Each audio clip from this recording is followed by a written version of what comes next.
يا مباراه فقيره. بص بتروجيت حتى اللي مش مستحوذه جايبه ضربتين ركنتين، والزمالك المستحوذ وهدف. يا سلام.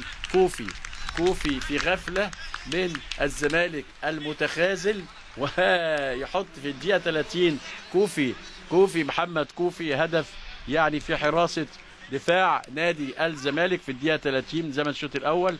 يتقدم البتروجيت على الزمالك بهدف جميل. ادي يلعبها على طول كمال علي، تتزحلق كده وعلى طول الراجل في حراسه. الهدف الثالث في مرمى الزمالك. على فكره برضو في الدور الاول تقريبا باسم هو جاب جول في اول في الزمالك، برضو الزمالك كسب المباراه. هنشوف كوفي يصحصحنا ويصحصح المباراه بهدف، يقول للزمالك خلي بالك اصحى وصحصح، ويقول لمحمود فتح الله وعبد الواحد وحماده فين انتم. عيد عبد الملك لسيسي وهدف. الحته دي بتاعته، الحته دي ما يطلعش منها ابدا، الحته دي ما يطلعش منها ابدا ابدا ابدا. الراجل ده يعني هداف بفضل ان الحته دي بتاعته. 1-1 في ادي. بص حضراتكم الخطوره هنا، بدماغه بيعافر، راجل بيعافر وعلى طول بسن الجزمه بيتصرف.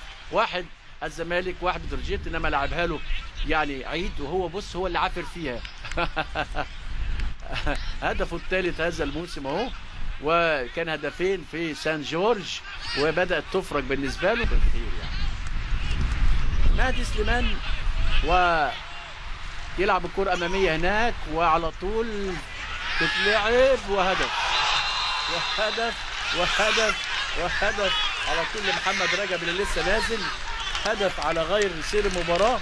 محمد رجب يستغل كسل خط ظهر نادي الزمالك ويحرز هدف التقدم 2-1 في وقت قاتل في الدقيقه 42 تقريبا من زمن الشوط الثاني.